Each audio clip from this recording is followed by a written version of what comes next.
All right, ladies and gentlemen, boys and girls, children of all ages, welcome back to the Clockwork Nexus.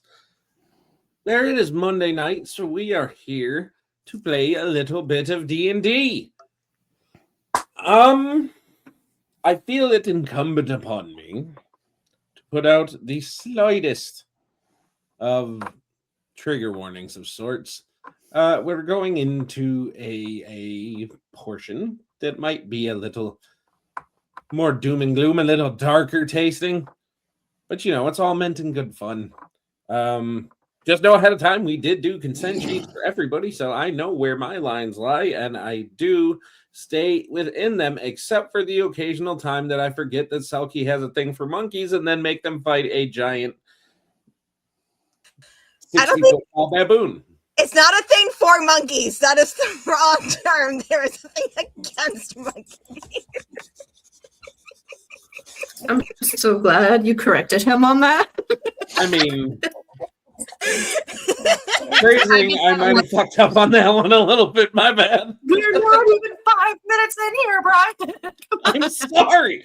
Okay, she has a little bit of a phobia that I forgot about. Yes. My bad. Selkie does not have a thing for monkeys. I also do not like monkeys. So I agree. But anyway.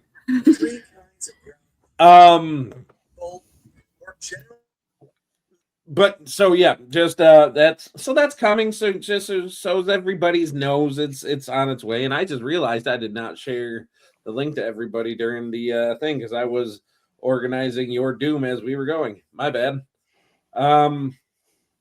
But what I will do is I will share that as the person who doesn't let me let anybody else do the recap from last week takes it away. Danielle. It helps if you do it unmuted, though. I'm just so used to muting so you all don't like brat. But anyways, Selkie, say the word, and I will throw a bunch of spiders at him on Wednesday. Just saying. But wow, you heard it here, guys. She's getting spiders. Dude, that's what's happening tonight. I did it.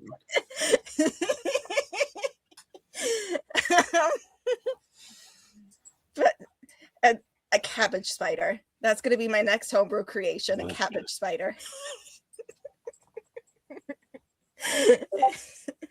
There we go. I broke him. But anyways. What about a mushroom spider? Groovy. We'll talk later. North, and we're coming across the first village where basically there are some statues frozen, and these statues are all in the shape of adults.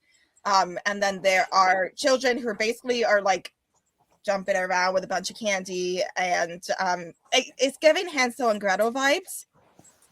So we were starting to try and figure out what it was. Xavier was using his skill with performance to like have a sing-song conversation with somebody who we don't know who it is yet. But all of a sudden, like a whole bunch of spiders are descending, and no one likes that. No one likes that. No one likes that. No one likes that. Also, Kina was transformed into a spider because she was gonna like jump onto one of the kids and just kind of ride him to wherever they were going to, like, follow, make sure they were safe, and kind of help get them out eventually. But now she's backtracking because, oh fuck, there's giant spiders. She doesn't like that. I wouldn't like that either. But all right, so as good a recap as one can hope for. Very well done. I never promised good. That's kind of a backhanded compliment there, man. No, it's not meant to be a backhanded compliment at all. It was just, literally, she does this 2 weeks later, and she throws as much dealing. She doesn't prepare these at all, which is part of why I love them. I mean, that's on her. She knows you're going to. How does one prepare for a recap? Like, it's supposed to be off the dome. I would think, considering she demands every time did she do the recap that she would have something prepared? Because she's literally like, Chief, nobody else can do That is so not true. to be me. Nah, I trust Chief. Would Chief lie or gaslight? I'm not really gaslight. Yes. Um, Guys, vote in the comments. Who do you believe here? gotta believe the Chief. But anyway, so what we are gonna do is we are going to go ahead and we are gonna start off with rolling for initiative because we are indeed just about to get into the fight because you guys were going through the woods, you guys saw the town, you guys saw that there was one figure that seemed to be over the age of 13-ish. So they were somewhere in the teenage-ish range that was trying to direct people. And upon, I think, spotting some of you guys, started hurrying them away. The singing kind of stopped, and stuff is happening very quickly. And you guys were about to kind of book it and try to find out what's going on. And then you guys did notice shadows that looked like a small spider at first, and then a bigger one, and then a bigger one. And then it turned into man-sized spiders, and that's what we got going on. So, for initiative, let's start at the top. Kina, what did you get? Nat 20. For a total of 22? Don't make me do math. 22. That There was we not go. either of my majors. Initiative plus 2, 22. There you go. Draz, what'd you get? I'm still working on it because my D&D Beyond is being stupid. Come back to me, please. It's not like your initiative's that high. V, what did you get? Hey now. I got a 30 on initiative. A 30. Yeah. All right. Rogue things. Sorsha, what did you get? Well, she gets a plus 16, so. I honestly can't roll anything. I really can't roll anything bad. Maybe a 1. All right, Sorsha, what'd you get? A 13. A 13. All right. And last, but certainly not least, Mr. Thavier. 21. 21. Beautiful, beautiful, beautiful, beautiful. Draz got a 16. I see that because yours populated. And then I hit start. All right, so I think maybe, I'm not 100% sure, but I think V is going to go first. Yes, V is I going don't to go believe first. it. Yeah, can you recount that? Are you sure? Yeah, lots of things can roll an initiative of 30. Yeah, like the creature itself. Yeah. But we're level 5, so we better not be touching any of those things. Right. All right, V, you are indeed up first as you look up and you see that there are these giant spiders that are drifting down. They are currently not on the ground. They are about from the lowest one to the one that's highest up in the air between 5 and about 25 feet up in the air. With the ones to the south being further up in the air. Oh, Jesus. I guess, can I throw a dagger at one of them? You sure can. Cool. I'll shoot the one, throw the one that's the closest to I. All right. So we'll go for this one. Okay.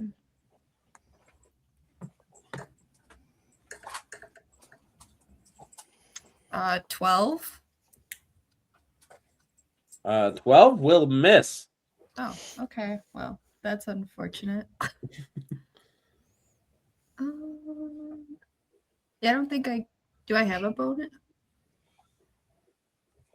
I guess. Because you're a rogue, you could use your bonus action to try to hide if you wanted. Yeah, I guess. Can I hide either if Draz is close behind him or near him? Or if there's a thing in the way? You can absolutely try to hide behind Draz. Give me a stealth check. I got a 15 on the roll. with a plus 10, so that would be a 25. All right. So in a kind of a personality change, in a uncharacteristic moment, you guys do see V go to Draz and just kind of get down a little bit, and you see her trying to hide behind her hulking friend's frame as these giant spiders are descending, and you are one dagger short now, but that's okay. Yeah, that's fine. We'll figure All that right. out later. I'll find it later. Fair enough. In the midst of battle, I'll trip over it or something. All right, Kina. Okay. I mean, Kina's currently a spider, and not even a big one. She's just like a little tiny dude, like the kind that you throw your shoe at, and then it's just not there anymore, and you're like, oh fuck. So the first thing she's gonna do is bonus action, unwild shape. Okay. And then is it's cursing off fuck not this. No, she wouldn't be so like that, but just like very much like nope. Is that a free action by chance? Freaking out about spiders is a free action, Good. So she has a little like especially ones that are about 6 feet wide. yeah, she's yeah, she ain't happy about that. Like Would be. Yeah. No. Luna, you're not climbing up here right now. I love you very much. And then what she's gonna do is stop it. You stop it. What's that? No, see, it's just not far enough to really do any area of effect spells. Okay, which one is the lowest to the ground? The ones towards the north. Yes, but is there like one in particular that looks like is about to touch the ground? I would say that the two to the north they're the ones that are about 5 feet off the ground, and then these two in this line are about 10. And these two are about 15 feet, and this one is the highest one at about 25 feet. Okay. So what she's gonna do is she's gonna shout Sorsha move, and then she is going to cast where is it? I think yes, there we go. Spike growth. In a 20-foot radius, and basically make it so that like the spiders as they land are going to have to funnel through the spike growth and just kind of pull everyone to like, I mean, they're kind of surrounded, but like so that they're kind of to one side, and there's at least several spiders have to go through that to get to them, or they have to waste their movement dashing. So And she's going to not cast it yet, but she is going to hold the spell until such time as everyone's in position, and just kind of shout for everyone to get into a place where she can cast spike growth. Okay, so eventually you are dropping this on the map. Got it. But what is going to be your trigger for it to happen? Is you need a specific trigger. Basically, Not just everybody getting into space, but like a specific, like this happens and then I go. More or less what people see is like the ground starts to kind of like shiver, and like you see like the beginnings of these brambles start to rise, and the blades of grass seem like almost slightly sharper, but like nothing yet. And Kina shouts, everyone move. And like the trigger is like she's going to be the last one in position, and the moment she steps there, that's when she's going to slam the spell down completely. Okay, so the second everybody is out of the way, is it centered on you? She can center it wherever she wants, within a certain Well, distance. I have a question. I was going to say ping a spot so I can see where you're dropping it. Well, I was just going to ask if we can have like a free action to talk, because depending on where she's dropping it, like where is she expecting us all to go? Well, that's I would say you like guys are her gonna barking kinda that see stuff down to you. Like which way? she's gonna like start to set the spell down in a way where it's like okay, like you can see this is where the spell was going to land, but she's not fully putting it down yet. And then spike growth is 20-foot radius. Yep. So I just need a spot that you're going to put it down. And I I would say if her know. telling you guys to move, absolutely before she casts the spell, she would have that, because around a turn is around to 6 seconds, right? So a turn is 6 seconds. So she would absolutely have a chance to tell you where to move, not just move. I would say she's going to cast it kind of let's see. You said the north is about to touch down, and then going, assuming that it's like north, south, west, east. Is west closer to the ground or east closer to the ground? Neither of them are closer than the other one. They both are about the same height.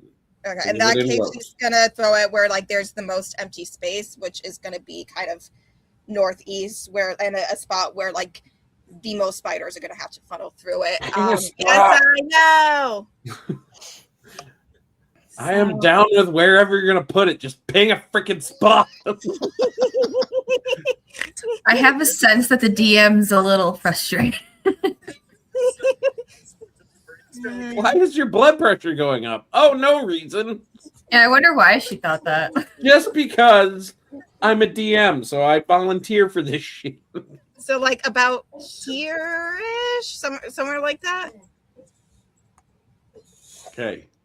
So your thing is, as soon as that is gone, if it is within your turn, that is where you're landing it. Yeah, more or less. Sorsha and Multi are the only ones, and like they're gonna get hit with this if I throw it down now. So it's Multi's not there yet. So he's good. He's on the map. I was gonna say he was. I know, with but you. he. No, I didn't summon him today. He only lasts for an hour. Oh. Okay. But like more or less, shout for everyone to get in position on one side. Sorsha is really the main one in the danger zone. So like really, as soon as Sorsha moves out of the way, the spell will slam me down. Because it's more or less where Sorsha is standing. Okay. Cool. So you're holding your spell until everybody clears that area. Yes, and gets into a position on like one side of it where as many spiders as possible have to funnel through to get to us or dash around it. Well, you pinged me a spot, so that's where it's going to drop. So, with that being your turn,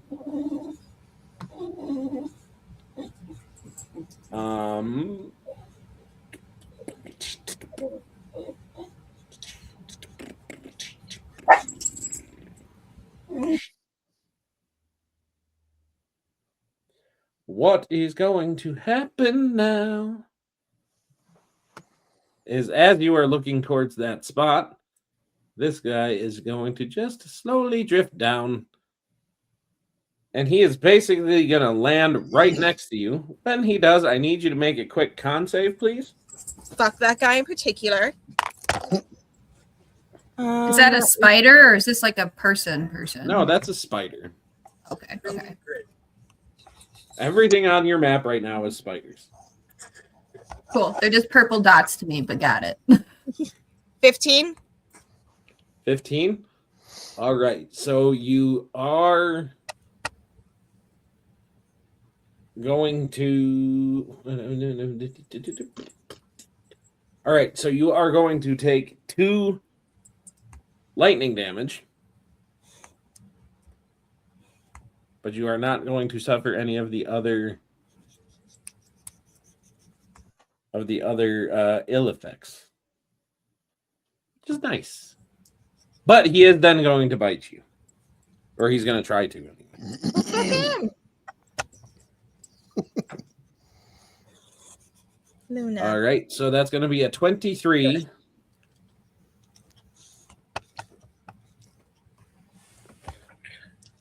So when he bites you, you're going to have to make another con save.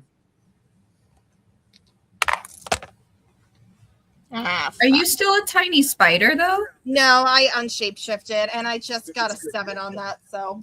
All right. So what is going to happen here is that you are going to take 8 piercing damage. Shit. Plus 7 lightning damage. Oh, fuck that. And I'm going to put a little marker on you because for the duration of this effect, there you go, put a little wrench. You can either, or on your next turn, you can either move or take an action, but not both. Do I still have my bonus action? I mean, you would on your turn if you didn't say you were doing anything with your bonus action. No, my bonus action was no. I'm talking about next turn. Like, is it? Oh. Do I lose the Yeah. bonus action too, or is it? It says you can move or take an action, but not both. It doesn't say nothing about a bonus action. So Okay, so I'm assuming I can still do that next turn. yeah. No, you don't eat the cookies. All right. And I with think she that, does. we are going to bring up Xavier. All right. First, I'm going to tell Fitzy to go hide. So Okay. he's going to take a stealth check.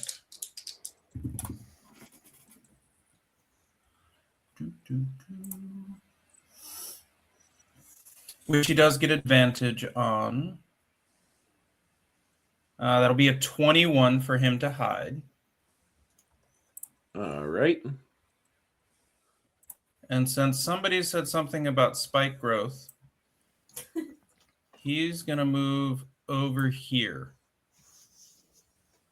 I tell you All all to move and see the ground start to writhe, and then I get bit by the spider and lose the spell. Did you lose it? Yeah, actually, was the con save that I made for that wasn't for holding the spell, I guess. So I guess No. I can. No, and you haven't cast the spell yet, so Oh, so it doesn't actually count as me having cast no, it yet? not until you actively cast it. But if it gets through your whole turn and your action is not met, your action being everybody gets out of the area of the spike growth, then you lose the spell. But I'm going to assume that Sorsha is going to move, but we'll see. Sorsha, Unless please I paralyze her, which then that will be funny. I'm assuming that one is on the ground now. Which one? This one. Yeah, that one's kind of on the ground and trying to chew on your druid friend. Ow. So bonus action, activate Blade Song. Okay. Action, cast haste. We're going to move. Who are you and casting then haste attack. I'm casting haste on myself. on? Okay. I didn't want to make assumptions. Gotta empower myself. Boom. That is a 28 to hit him. 28 to hit him. That will definitely hit him.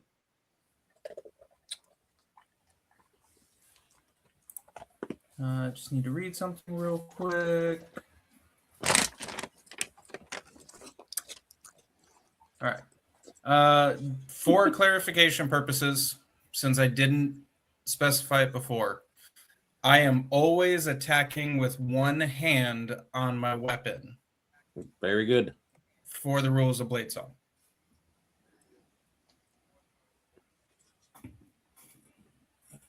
Ooh, that's an 8. 15 points of damage.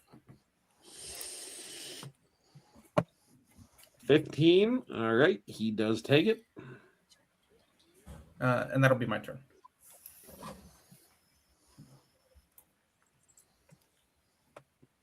Beautiful. All right. Next is going to be this guy who is going to take a different tack. He is going to, as you see him just kind of floating about 15 feet in the air, he is going to hit or attempt to hit Draz with how about a 21? That does indeed hit. Okay. So you are considered grappled Oh, as he horks out a statically charged loogie of web at you. Strands of webbing. They grapple you, and you immediately start floating. And you are now 10 feet up in the air. As these things just kind of like the webbing kind of hits you, and then part of the web just kind of like balloons up. Okay. And it just starts floating. And I would like to point out that these are like based on real spiders, which is kind of crazy. Not the electric part, but yeah, there's spiders that can actually do this shit. It's crazy. I don't like Not that. yeah, they can't make shit fly, but they can fly with their webs, and it's fucking weird and it's gross. I don't like that. Yeah, I know. Don't go to I think Australia. they're Everything cute. wants to kill you. There's cute little fuzzball spiders that are like not even like an eighth of the size of your Does not pinky that apply. float around. If it is a spider, cute does not apply. I'll change your mind, I promise. Anyway. All right. So you are now floating 10 feet up in the air. And then it's going to be your turn, which at the start of your turn, you float up another 10 feet. Sweet. And you take 1 lightning damage. Okay. Am I paralyzed? You are not. I am not. You are just floating 20 feet up in the air. Okay. Do I have like how wrapped up am I in this web? Do I have access to my weapons, or am I? There is an escape DC, so yes, you can move enough to try to. If you have access to any handheld weapons, I would say a halberd is not really in the picture. No, but I mean, Draz carries a dagger. There you go. Okay. I would like to try and get out. What would you like me to roll? Well, you can either try to just straight up escape it, and then you can make a athletics check to do that. Or with a higher DC, you can attempt to maneuver this thing and steer this balloon. But that DC is higher, and failure only takes you higher up in the air. I think Draz wants to get loose so he can get down by his people. Okay. At his heart, he's a protector. All right. So athletics check. Yep. Natural 20 for a 27. All right. So you are absolutely going to cut your way out of this. And I see this as kind of one of these moments where Draz has this like awesome moment where he's just goes full Minotaur and he's just roaring and he just rips himself out of the web. And then all of a sudden he looks down and realizes he is 20 feet up in the air. And you plummet down to the ground where you will take. God, these dice are not liking you guys tonight. You're going to take 11 bludgeoning. Jeez. It's 2d6, man. I just so happen to roll a 6 and a 5. Okay. Rolls an awesome hag story for you guys. You guys proceed to get TPK'd by the spiders out in front of the door. It's okay. I got a plan. All right. I am guessing that getting out of that was my action. Yes, sir. Okay. I don't think I have any useful bonus action spells I can do. You know what? Making a acrobatics check with disadvantage. Okay. Got a 17 and a 18. Ooh. All right. So even though it hurt like a motherfucker, I will say that you did manage to land in a way that makes it like the least embarrassing. Sweet. So you definitely did the superhero landing. But because of that 11 damage, you are going to have half speed for, let's go with a 10. Let's see. For 6 rounds. as your knee is just killing you. Oh man, it's reflecting real life. Awesome. Okay. I think that's the end of my turn then. I don't really think I can do much else. Okay. So you float up, leaving V exposed, and then come crashing down, re-hiding her and bringing all the attention back onto you. So, did I miss her when I fell? You did.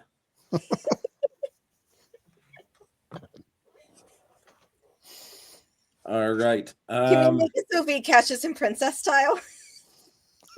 That would be hilarious. This guy is going to float on over, and he stays floating approximately 5 feet off the ground.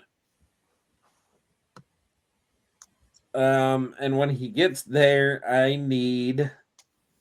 Oh, never mind. So I actually did that wrong, and you shouldn't have had to make your con save at the beginning of the turn because it's at the start of your turn. But he is going to try to bite Sorsha. So how about a... that's a 15 to hit Sorsha. That meets it, unfortunately. Okay. So you are going to take... you are going to take 3 piercing damage. And then you are going to take 6 lightning damage, and I also need you to make a con save, please.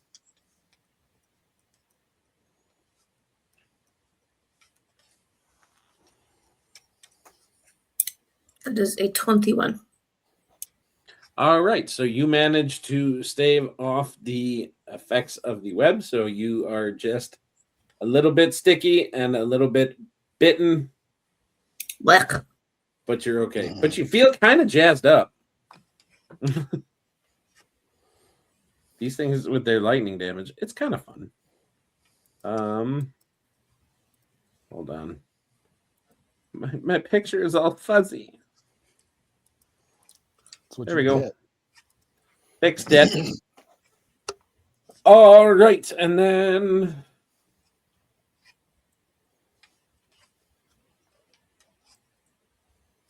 this one is going to float over, also about 5 feet off the ground. Oh, so and they're it is just going to do the same thing. Make my day. This one is going to be a dirty 20 to hit you. So I'm going to need you to make another con save. Okie dokie.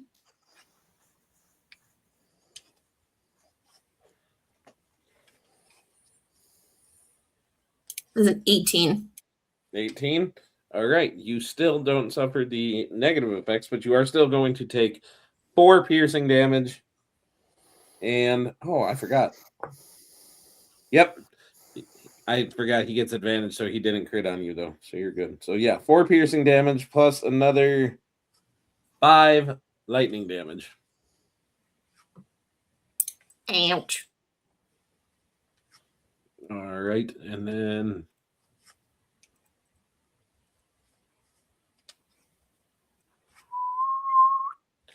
that one's going to... V, are you back yet? I'm not going to attack her while she's gone. So this one's going to float over here. He's going to attack. You know what? He's flying. He can do this. He's going to float here. He's going to stay about 15 feet up in the air. So he's out of all of your guys' range. But he is going to hark a loogie at Xavier. That is going to be a 23 to hit Xavier. 9. Because you're blade singing? Blade singing and hasted. Ah, fucker.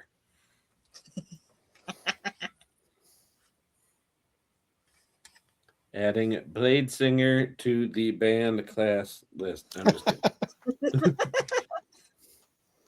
No blade singers because fuck you. You don't even know the half of what your pain is going to be. Give me 3 turns.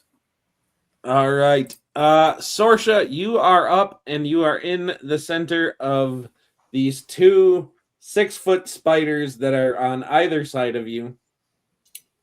Okay. Well, the first thing I want to do is I want to summon Multi right here. Because this guy right here and then that guy right here has to make a dex check. I believe it's a dex check. Small, right? Yeah, but that's He's a okay. small bully. Small He's a but mighty. Dressium. He's adorable and he's very flammable. All right, so the first one is going to get a 5. He's got quite the spicy personality. And the That second I one don't- is going to get a 14. Saving throw against your spell save DC. Hold on. I can do this. So they both fail. Okay. 4, so 8 Is points this of something Tina's damage. going to get a little bit of this too, or is it just the Nope, spider? it's who I pick within so much like Got it. distance. So that guy's gonna take 8 points of fire damage. Okay.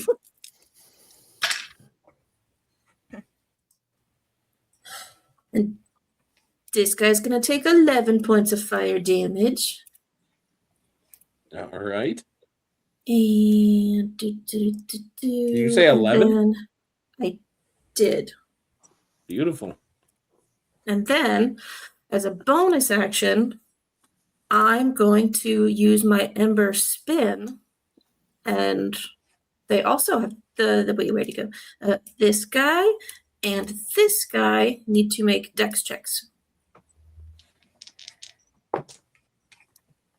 All right, so that is going to be a 19 Okay. and a 16. Okay. Those will both make it, so they'll take half damage. Wait. Oh, shit. Oh, just kidding. Okay. So that one will take 2 points of damage, and one will take 3 points of damage.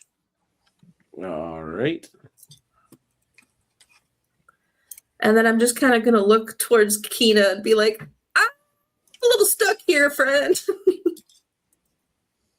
While she's spinning, by the way.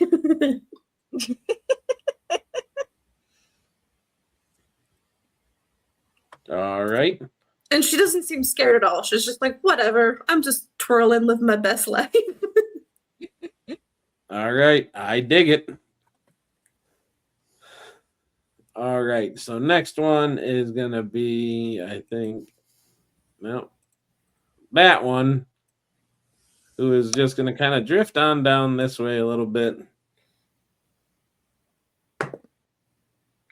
And at Sorsha, how about a dirty 20 to hit Sorsha? Or not Sorsha, V. I was going my to bad. say, that's rude. You were just Is getting V back teamed yet? up on. It can see me.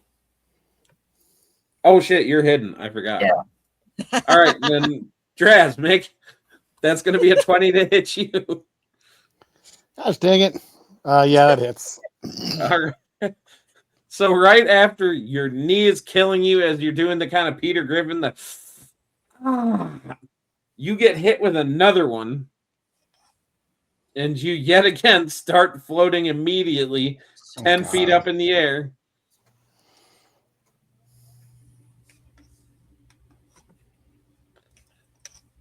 Okay. And then that is going to bring up this fella who is going to go over here and do this. And Tina, that is going to be a 23 to hit you. Fuck you. All right. You are also hit with this electrified loogie. And then the webbing does what it does. And you are also now floating 10 feet up in the air.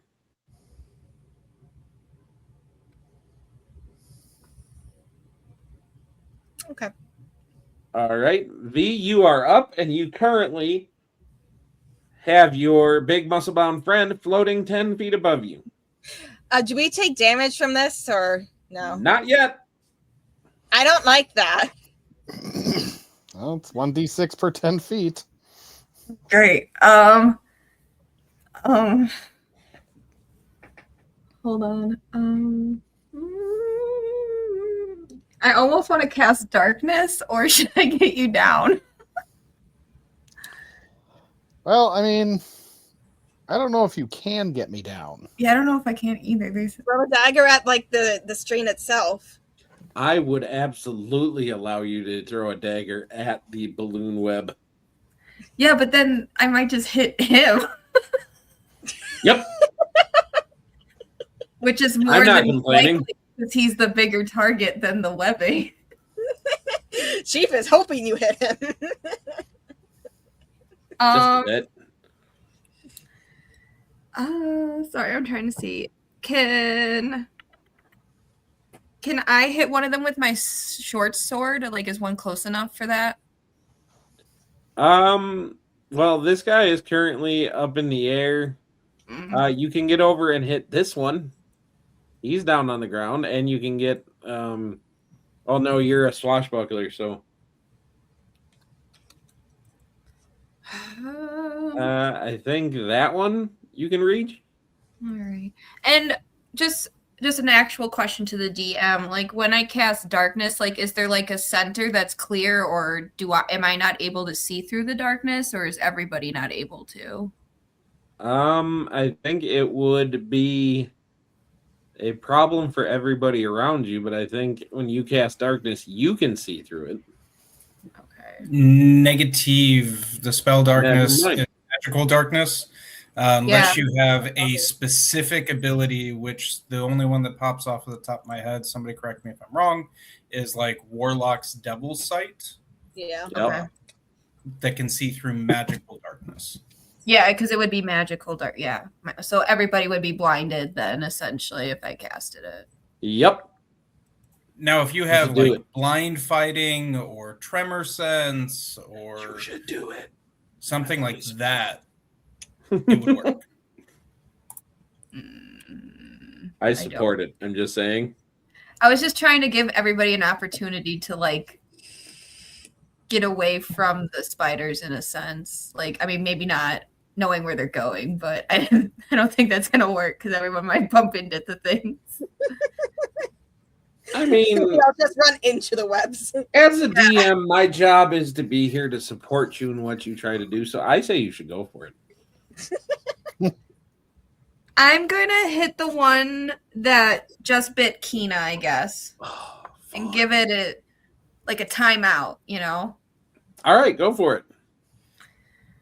Perfect. Did this thing still have its teeth lashed on me? Like, is it being lifted into the air with me? No. It's just watching you float up. I got a nat 20 for a 27. All right, beautiful. Oopsie. And so, then to save going you rolling your damage dice, I will just say there's literally no way on a nat 20 that you are not going to absolutely obliterate this thing. well, I'm also gonna add sneak attack because Yeah. That I figured you would, and that's why I'm saying there is no way he is going to live. 16. Say what? 16 in damage. Yeah, he had like 10 left. Oh, good. Oh, good. But I do need everybody in the area to make a dexterity saving throw, which would be Xavier, Kina, and V. Even though I'm up high, like, are we really in the 10-foot area? radius. 24. Okay. How's that? Oh, shit, you're in a web, 20 so for a 25. Kina, you'd have disadvantage on that one. What was that, Xavier? Natural 20 for a 25. Yep. 15. 15. All right. None of you are actually going to get hit by his electrified blood and ichor. So you guys see V just kind of comes up, busts out her short sword, and she stabs it right in the kind of bulbous ass end of this thing, and it just kind of explodes like the world's worst pinata. And V says something cool about attitude adjustment. I don't know. Cool quip of attitude adjustment. All right, Kina, you are up, and your spell slot is going to disappear since your trigger was not met. Yep. That's fine. She's switching gears anyway, because none of these fuckers are actually landing. I was gonna say, I was just gonna laugh when you cast it and they were just floating over your spikes. I tried. But that's a learn for next time you throw spiders at us. So instead, what she's gonna do is Kina is going to cast. Let's see, what level do we want? Let's stick with second level. She is going to cast Moonbeam on one of these spiders that is flanking Selkie or flanking Sorsha. Whichever one looks most injured. And she's not trying to get out of the web. Like, she's kind of like kicking for a moment, like the world's like angriest ginger pinata. And then she's just going to kind of be like, you know what, whatever. And just like right on up away from like everything and just do the moonbeam. All right. I should have a thing for this. Thank you. You brought her out of danger. So all right, so you want to cast it on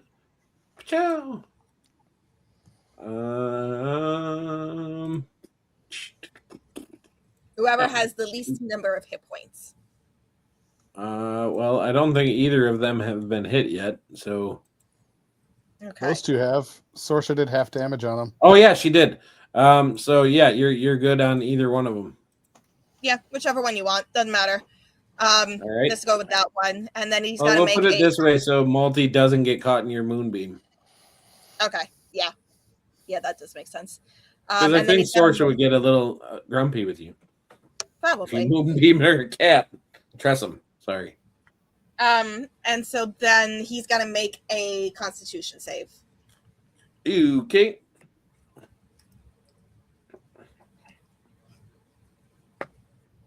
That's a 5. He does not succeed. So he is going to take 2d10 radiant damage. And if he's a shape changer by chance, he is reverting to his original form and cannot assume a different form until he leaves the spell slate. Okay. Just throwing that out there in case it's applicable. So 2d10.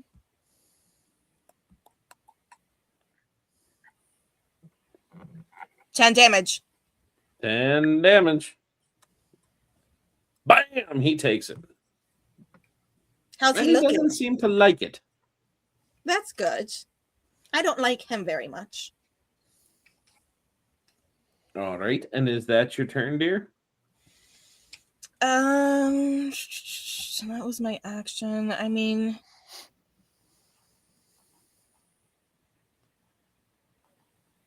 I guess I'll cast Shillelagh just in case anything tries to get close to me. And, like, I'll bat at it with disadvantage. But, like... Got it. Otherwise, nah. All right. And then since our next spider friend is dead, that's going to bring back up Thavier. Who currently, just for your reference, I put that little... Because I don't have all my markers loaded. But that little weird... symbol that I have on them indicates that they are flying because I didn't have a good one for flying. Well, will you copy and paste me 3 times? Because I use my magical hats. I cast mirror image.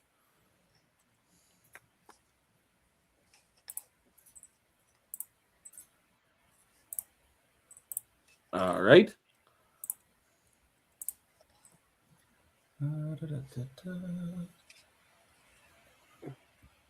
I think I really need to kill Thavier.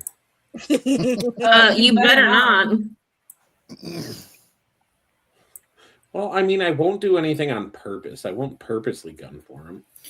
I will send you a rose-toed tarantula in the mail. Why would you do that?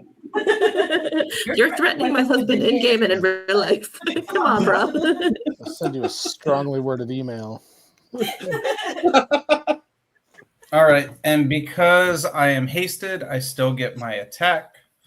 So that'll be a 22 to hit the one near me. 22, absolutely that will hit. That'll be for 14 points of damage. Okay. You are so lucky I can't cast cantrips as my bonus action for haste.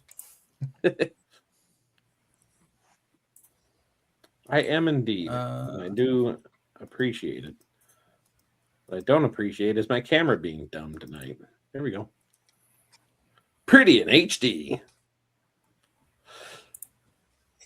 Is that your turn then, sir? Yeah, my bonus action potential is low still, so you can take it away. All right. Then what is going to happen is, seeing that Draz is 10 feet up in the air isn't going to dissuade him.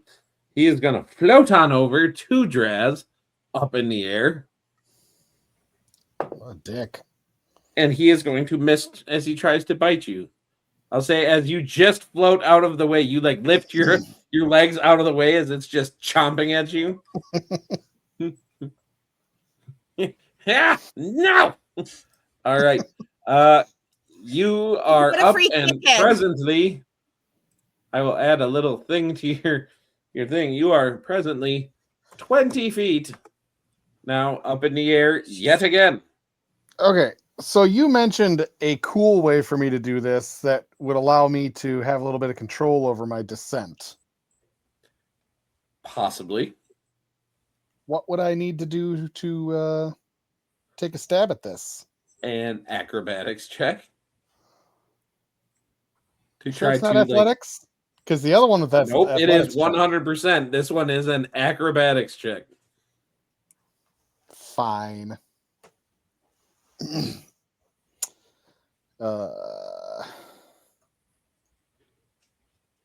your full plate armor? It's a plate. I have elven chain.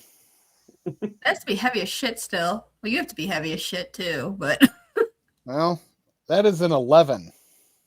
So an 11. As you are trying to maneuver this, I will say that you do manage to get all the way over here.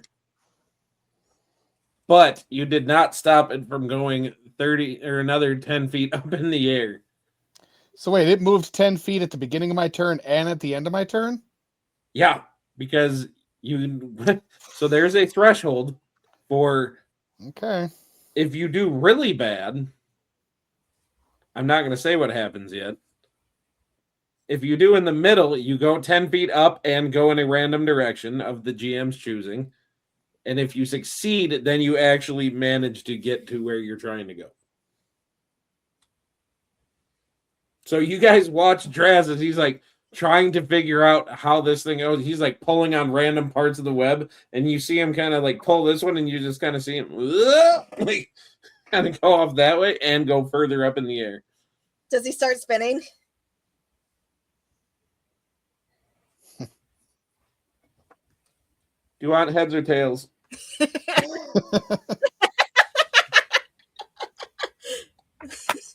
it's not like 0G up there, is it? Then he wouldn't be spinning. He's just floating No, up. but he's kind of like a pinata right now. Pinatas aren't rolling continuously. You want heads or tails? Of gravity. Are you talking to me or Jazz? Draz. Oh, I thought you were talking to her. She's the one who No. asked. Heads. Heads? All right. Yes, he is spinning, and he is starting to sing the song Defying Gravity. All right. He's having a full Wicked moment. Oh man. He didn't even know that he knew this song. It just kind of comes out. It's all right. I have a plan. Just give him advantage on his next acrobatics. You know what? We're roll. going to go with it. Make a performance check for him. Hold on.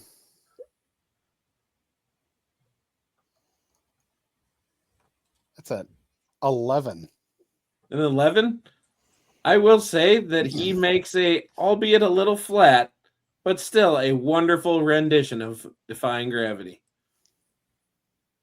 Is it enough to give me advantage on my next rolls? No, but you feel really good about This guy yourself. likes Fair music, enough. though. Huh? Whoever this is that's like controlling this place, they like music though. So if he's singing, All right. Oh, and you will take 1 point of lightning damage. Okay.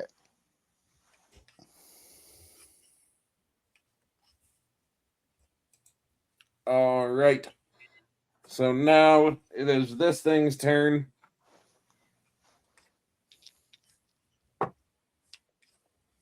He is, with advantage, going to manage to miss you. That's awesome. Miss All right. who? And then is the other guy, as he is in your moonbeam, does he take damage in his turn, or does he have to end his turn there? does that go on?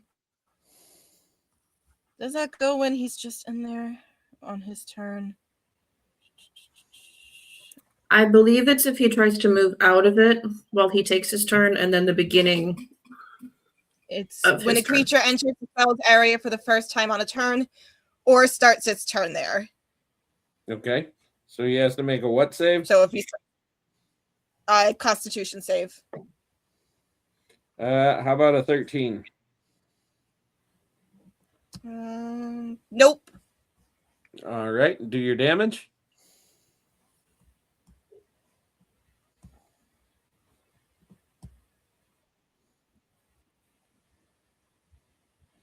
Seven. On 2d10, you do 7? Oof. Yeah. Yeah. Oofta. All right. Well, dice he don't is like me. still going to try to bite the Sorcha. All right, so that is going to be a 16. Yeah. All right. So he is going to do that is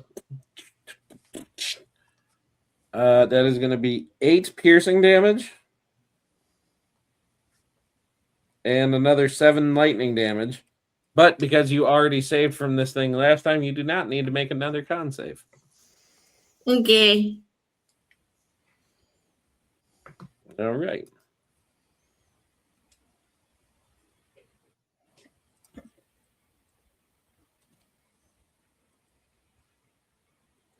Well, this one has landed, so he is going to try to hit Thavier.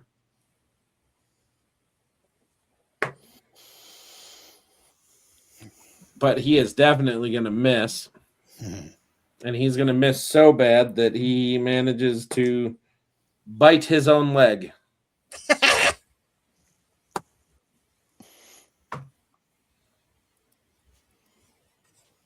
But now Sorcha is up. Okay, well, she's not looking too hot, so she's going to cast Cure Wounds on herself. Okay. And then her little buddy is going to move right there. Just to teleport a little bit. So this guy has to make a dex save again.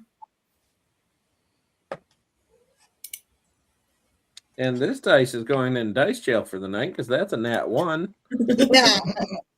Yay, okay. Does that give him double damage? It might. It's 10 fire damage. 10. All right. So with the fact that he rolled a 1 and he is going to take the full damage, I will go ahead and say that yes, Multi does burn him to a spidery crisp. Nice. Okay. Yay. And then that'll end my turn because I need the heals.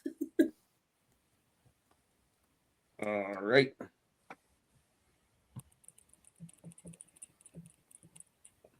So, with that, that is going to bring up that one who not able to huck any more webs at people. He is going to come down here. He's going to remain hovering about 5 feet in the air, and he is going to try to take a bite at Thavier. And oh, that was not a nat 20. That was a 4. So he is not going to hit Thavier. Cool. I'm just telling you, good luck trying to hit me. You have not seen my full power. Don't bait the DM, babe. Oh, I'm gonna, yeah, 100%. Next campaign, I am so doing a Blade Song Wizard. They're actually pretty badass. They're my favorite. So he is going to try to hit Sorsha, but he is going to get a... give me my mouse back. How about a 16? Yeah. She just cured her black eye, you stupid spider. Well, you literally took the lowest possible damage that this thing can do. You're going to take 4 piercing damage Yay. and 2 lightning damage. That's fine. I survive. All right, V, you are up, standing next to Kina and 4 Thaviers. That's not disconcerting at all. I know. Probably she's just overwhelmed with a bunch of cologne. Do they all smell like him? And they all have the very noble coiffed hair. I know, that's all I'm dressed in picturing. Excellent perfection. And then, like there's an unknown fan just like blowing and like just chest hairs going, and it's just like oddly just like, what's going on? Smells The like wind was a patchouli paid in actor. here. Yeah, exactly. Prestidigitation is a real spell. For real time. He's just always got a cast automatically. Just for the chest hair. Smells I feel like like it just smells like either patchouli or like Drakkar Noir. Are those colognes? no, it smells Well, like patchouli dragon's is blood. just a smell that is overpowering. But Drakkar is a cologne that is generally affordable by middle schoolers and high schoolers, therefore used in prestigious amounts that will give you a migraine every time. So it's like the OG Axe body spray. It's what the gym Yeah. locker room smells like. No, Are we the talking locker about room Bob? does smell like just nothing but Axe body spray, See, and it's just a migraine in a can. I just distinctly remember the Abercrombie cologne Oh, for the guys growing up. Nah, it was Axe by the time I hit that age. Well, then Axe too. But it was Abercrombie. Either way, it got a little bit he more smells like sophisticated. cheap cologne or overwhelming Axe body spray. I just smell a lot of cologne. Like V's eyes start to water. No kidding. Did you just imply that Thavier smells like cheap cologne? No, he wouldn't have cheap cologne. It would be very Yeah. strong smelling. It would He would be never have very cheap. pricey. Yeah, like Like his cologne costs more than like people's houses. it's just very You know what? overwhelming. I His feel cologne, like that's all because it he is. would spend the money on it, his cologne smells like Sex Panther. Made from Like real the gold. rock 50% of the time, it works every time. Mathematically, that makes no sense. Gotta be honest, it smells like pure gasoline.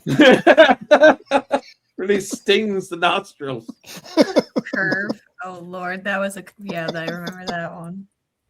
All right, V, what are you doing next to this Um, wall of cologne? I feel like she should help out Sorcha.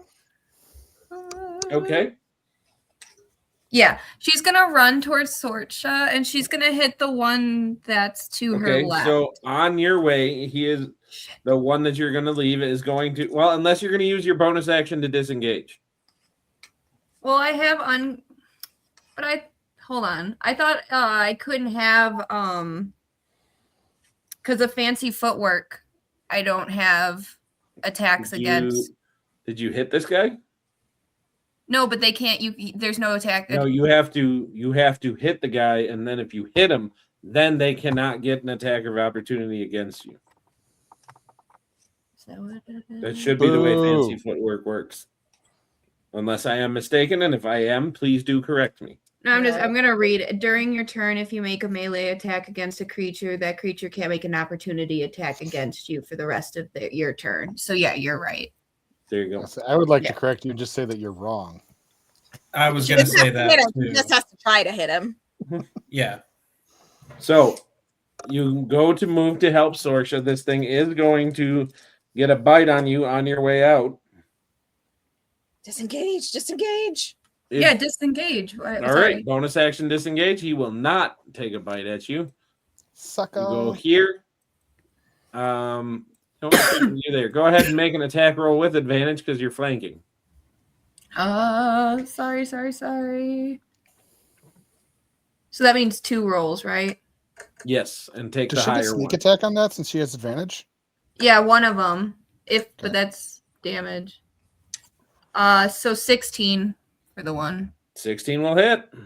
Yes. All right, and then so that's 2d6 plus 4. Roll your second one. See if you can crit him. So 7 plus 4 would be 11 damage. Okay. Did you roll the 2 dice, or was that just the 16 that you got? So that was rolling with the 2 for advantage because I got Got a it. 15 for one and 16 for the other, and then All right. and then this is my damage with 2d6 is 7 plus 4 would make Yep, 11. that is correct. Good Yeah. job. And then are you doing so? You used your bonus action to disengage. Mm-hmm. You used your action. Mm-hmm. So I do believe that makes your turn. Yes, because I can't hide or anything, I don't think. Correct, because you used that to disengage. Yeah. All right, Kina. Sorsha, how beat up are you looking? Like, how many hit points? Don't do that. I hate people that do that. Okay, but like, Okay, just okay, well, fine, not hit Kate- points, but just how beat up is she looking? Hate is a strong word. I strongly dislike it when people get mad about that. Hold I'm up. scared. Let me think about how to describe this for a second.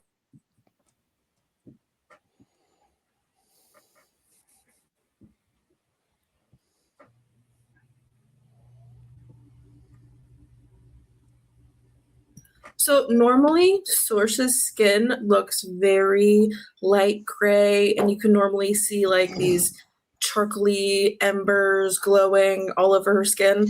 Her embers are no longer glowing, so she's just this pale gray mixed with bruised up nonsense. She has a smile on her face though, so like she seems fine, but druid to druid, you could probably tell that she's hurting this. Okay, so not great.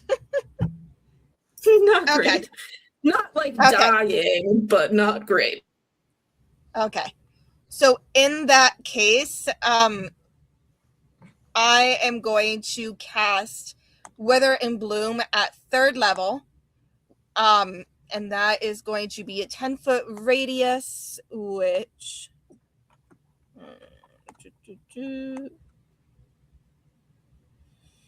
I'm gonna basically put that so it covers both the spiders that are flanking Sorsha, and both of them need to make a Constitution saving throw.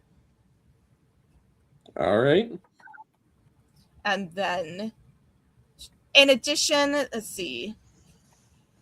Selkie, you are going to They're making a what save? console. All right. So that is a 9 and a 3. Wow, they both fail, so they are both taking 2d6 necrotic. Where are my d6 in here? All right, 11. Do you want me to roll for them each separately, or they both take 11? They can both take 11. That's fine. Okay. And then one creature of my choice in that area. And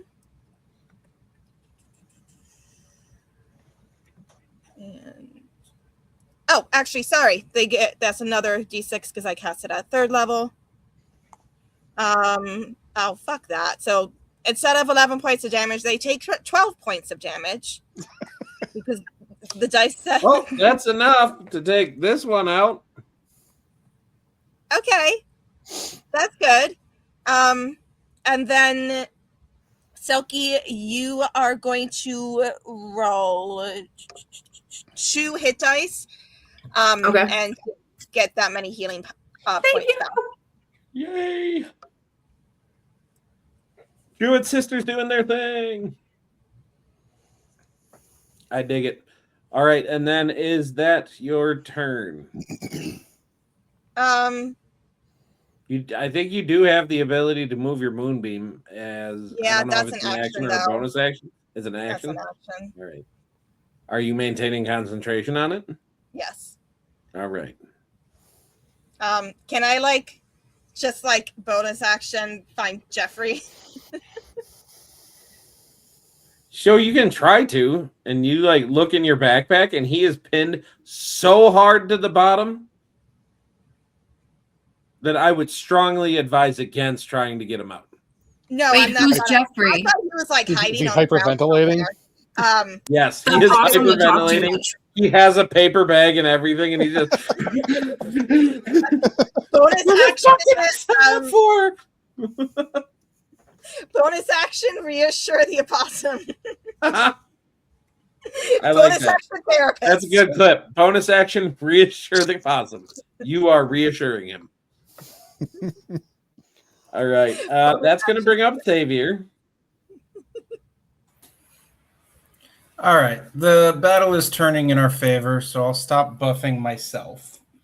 I'm going to attack this guy in front of me, the one that I hit last time. Okay.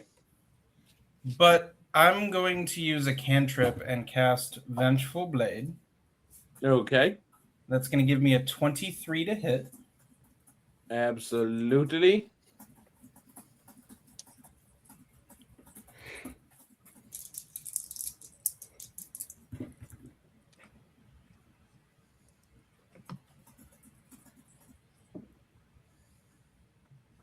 For 21 points of damage.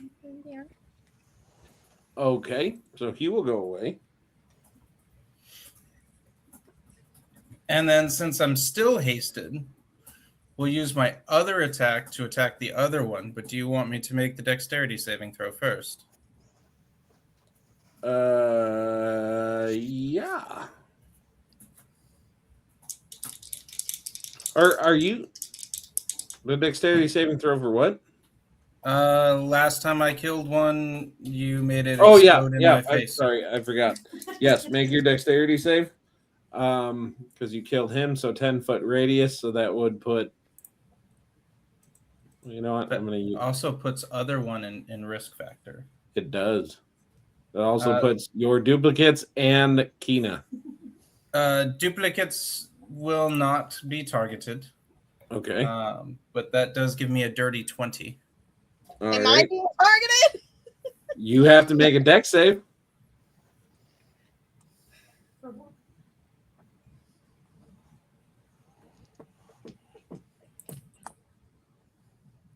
Oh, thank God. You're gonna 19. get spider guts on you.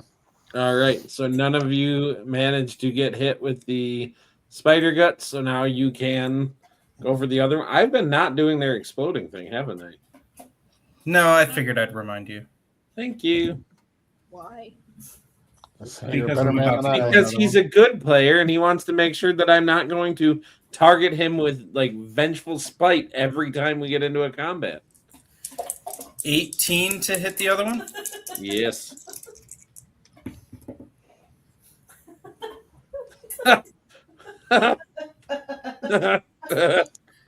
Wow.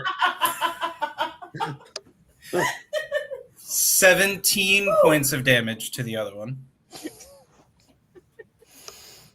As they say in the business.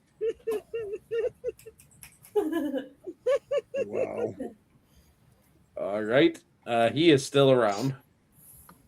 That motherfucker. Well, my head is stuck Okay. on that one, though. That will be my turn. Okay. Nice. Well, under lack of any options, he is going to come at you. He is going to hit you with a nat 20. But I'm guessing that there's some shenanigans and tomfoolery that are about to happen.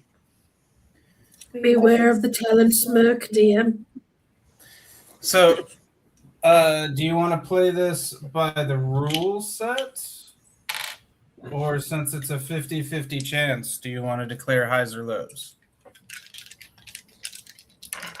I will go low this time.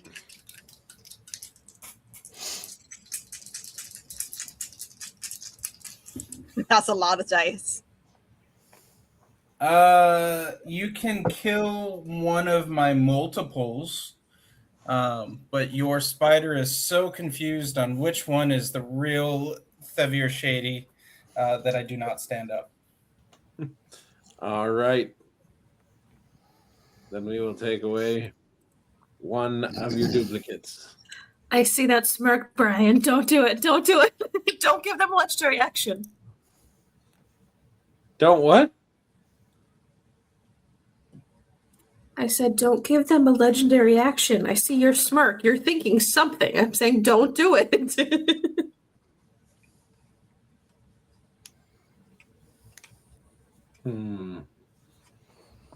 Fine.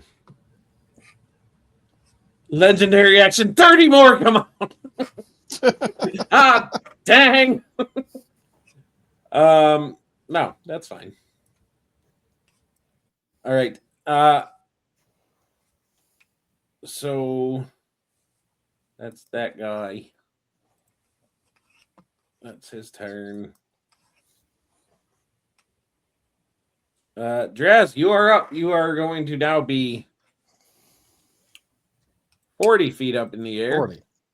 Okay, so I have an idea, and I want to run by what I want to do, and you tell me if it's even possible. Okay. First off, a question. Is this one still floating?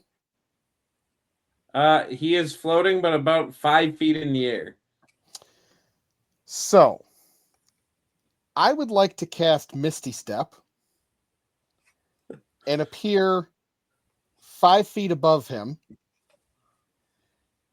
And then as I'm falling, I want to pin him with my halberd. Okay. Does Misty Step, what are the components of Misty Step? Are there somatic components? Just okay, vocal. so he does the Macarena and Misty Steps. Yes, but he is still like wrapped up in his thing. Well, He clicks his heels and thinks of home. Briefly surrounded by a silvery mist, you teleport up to 30 feet to an unoccupied space that I can see. So I would argue that could be I am teleported out here's of the the way web. that I'll word that. With 30 feet that you can see, you can teleport yourself to within to 10 feet above him. I am going to have you make a dex save. Okay. To decide if you are landing on him like with your weapon, pinning him to the ground like you said, or just straight up landing on him. Fair. Do I get advantage? No. Since I have carefully prepared this action?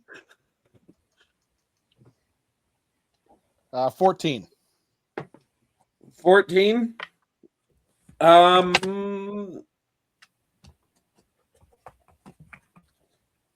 Okay. Roll 2d6 for me.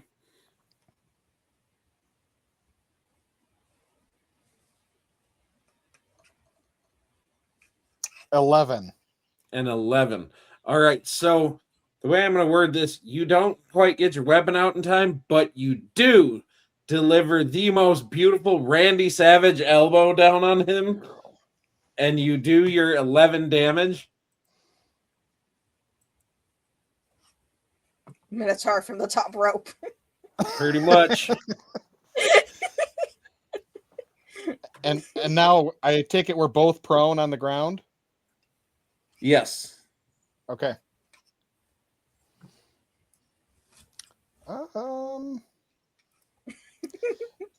What is the so Another question. Misty Step was my bonus action. Was it an action to fall on him? No. Or okay. Half movement to get up? No, I just do 5 feet of movement to get up. Sweet. I'd like to get up and stab him. Go for it, and you can have advantage since he is prone. Sweet. All right. Hold on, I gotta find the right page.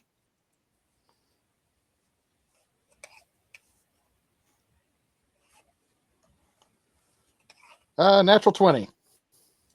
Beautiful. So what's your damage here? Normally it's 1d10 plus 4. So you're going to start with 14, so roll that d10 again. Okay, can you stop moving things, please? Another 10. So a grand total of how much? 24. 24. All right, you took this guy from not hit at all to eliminated in one go because of your beautiful diving elbow. Yes. How do you feel about me moving to the other guy and using my second attack on him? Yeah. If you have the movement, I should still have 25 feet of it. go for it. We're gonna go there. I do have reach, so I'm just gonna hit him from there. Dude, that damage would have been so bad if you would have fell from 40 feet. I know, that's why I didn't even try. 14 You to would have hit. taken 23 falling damage, damn it. Was that a 14 to hit? 14 will just hit. Sweet. It's 12 damage.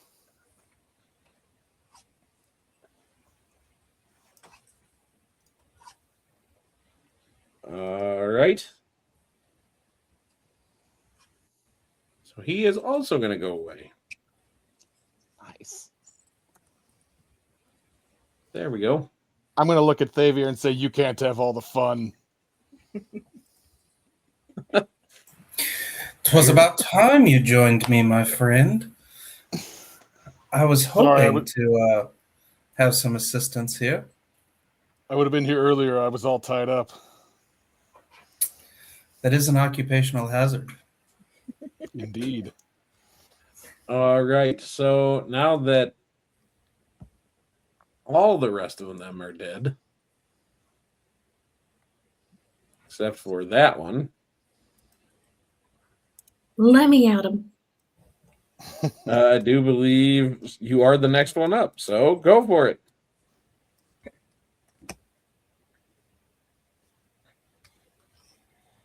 I'm thinking. I have an idea, but it's really unhinged. I don't know if I'm gonna go for it yet. So just let me think about it for like a minute. Hey, unhinged is what we do. I just teleported on top of a spider. You did. The key to success seems to be unhinged. I like to picture that V saw that, but it was in like slow-mo for her. Just the slow-mo Yeah. Sorsha is going to I cast. do need Kina and Thavier and Draz to make 2 deck saves, though. Oh, yeah. You're I looking forgot like about your that. identity's trying to be hidden. I know. Okay, I've got a 19 and a 4. And I have a 25 and a 23. All right, so you're gonna be fine. Did I hear a 4 in there? Yeah. She was hoping you didn't hear that. She was hoping you kind of heard. Hey, Draz, what did you get? I got a 7 and a 5. All right, so for the first one, both of you are gonna take. That's gonna be 14 lightning damage.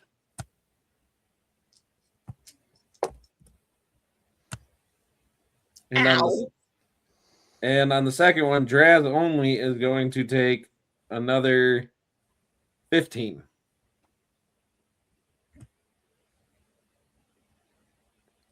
Okay. They're unfriendly when they explode. Aren't I high enough now that it wouldn't reach me? Oh shit, are you floating? I'm still floating. Oh shit. But you're probably at like 200 feet. I'm like up in the trees. That's honestly How many turns have you been floating? I want to say Since her first, right? No, I had like. I think it's only been one turn. No, it's been a cup. It's been at least 2. Oh, you're 50 feet in the air then. I've got a counter on my dice for my haste. We are on turn 4 right now. It's been either 2 or 3 turns. Well, I put you 40 feet up in the air, so. Okay. Don't worry. Yeah. No, you don't take that damage. You are well out of range. But something bad is going to happen. Joffrey's just like peeing himself in that book bag so bad. Dude, so he finally is like, okay, we're out of the way, everybody. It's okay. Ah! And he just goes full playing dead possum in the bag. I was just possum okay, vomit. Jeffrey, I have a plan. All right. So, Sorsha. Yes. What are you doing? I'm going to cast Green Flame Blade on my sickle. Okay. And I'm going to attack this annoying freaking thing in front of me. Okay, go for it. You have B on the other side of you, so you get advantage. I don't need it. I don't need Wonderful. So give me the max damage of your sickle plus your spell. it. Okay, hold on. Talon's gonna do my 16. Okay, so before you even get to roll the dice, you're already going to kill it. So go ahead and roll your dice, though, to figure out if you can burn this thing to the ground to avoid taking the exploding spider. Careful. There's a damage threshold I have in my brain. If you beat it, you do not have to take exploding spider. I bet that's a sentence you never thought you'd say out loud. Yeah, right. Did you know tarantulas legitimately, if you drop them on their ass end, they do just explode? That seems kind of mean. 11. 11? Yes. All right. So you do not have to take exploding spider. Yay! You do just burn him all the way to the ground as he burns out in a sickly green flame.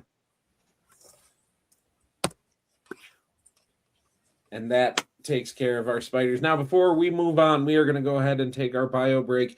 While we do that, all of y'all can go ahead and level up to level 6. Sweet. Before we do that. Oh, shit. Yeah, before we do that, how is Kina getting down? No, you know what? Let's take care of that after break. We're going to take care of that after break. We're going to let the suspense build. I actually do have an idea. Hey, Chief, do we get full health at level up? That depends on how long of a rest you guys take. All right, 5 minutes. We will be right back, and we will see you guys. But I do have an idea to get you down. Okay, we'll compare ideas when we get back. All right.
All right, ladies and gentlemen, boys and girls, welcome back. Sorry about that. I just realized as we were on the intermission that on my intermission video, I can word good, is missing the countdown. I will have that fixed for next time, though. Because that's how you avoid still eating your chicky nuggies when intermission ends. Oh. Sorry. But anyway. Or you Hey, avoid just not being there. Huh? She really is floating. I'm Right? sorry. All right. This is not yours, Nona. So, the entire first portion of the episode, the most of this episode, was indeed filled with unpleasantries, as the party did spend all that time fighting a group of giant man-sized spiders, which they have vanquished. Coming up here after the fight, as they are trying to figure out exactly what they are doing. I did say they could level up, but that would involve some kind of a rest, so I will let them tell me. I did not have a chance to level up, guys. I'm sorry. That's okay, because currently you're still floating now 50 feet up in the air. Mm-hmm. I have a really easy way to save you, unless we want to go with whatever V's plan was. I have a plan too. I have been asked very nicely to let Sorsha have it, because she has some shenanigans up her sleeve. Okay. And I do love shenanigans. It's less shenanigans and something else, but it's fine. Just to be correct, there is a dead spider right behind me, and that, like, where that moonbeam was, right? It blew up. Yes, there is. I'll drop concentration on Moonbeam now. Okay. Is there any sort of like bits of said spider that would be able to be slashed at? Sure. Okay. Well, I will say the whole spider is sitting there in its typical, like, flipped over, legs curled in, so you can do whatever. Well, whatever you want to do. So far, everyone has seen Sorsha as this happy-go-lucky, super optimistic, amazing, confident person. And as soon as she summons that green flame blade and the one in front of her just poofs, essentially, she will turn around to this other spider body, and she's almost enraged. And she is just slashing at this thing and yelling at it. Her body is glowing in this dark red ember with a little bit of green flame sort of coming out through her eyes. And she is just screaming at this spider in Infernal all of these horrible, awful things. I don't know if anyone speaks Infernal, but that's what she's screaming in currently. And she just looks genuinely pissed off. And you guys have never seen her like this before. And unless someone comes up to stop her or whatever, that's what she's going to be doing. She's just going to slash this spider to itty bitty tiny bits. Is this a result of your dragon mark? Yep. Because when I use spells with the dragon mark specifically, she has mood swings. And that's awesome. So as you get done with this rage, I need you to roll a d10 for me. Because that is going to determine how you are going to act for the next. Oh, no. You said a d10? Yeah. Let's see if I can find like a good color for it. And I'm still relatively in front of her, so she's literally doing this like right in front of you. Like, girl, you okay? Like that is a 7. I'm trying to think if he would be bothered by this. So for the next 12 hours, she's a little turned on, actually. She's just like so enraged at this dead body. So after you kind of come down from this rage and you're just kind of in this, kind of like panting, just like you feel the dragon mark just kind of like ebb and flow, and that is the result of your roll. Oh, am I afraid? Okay, I can work with that. This is fine. This is fine.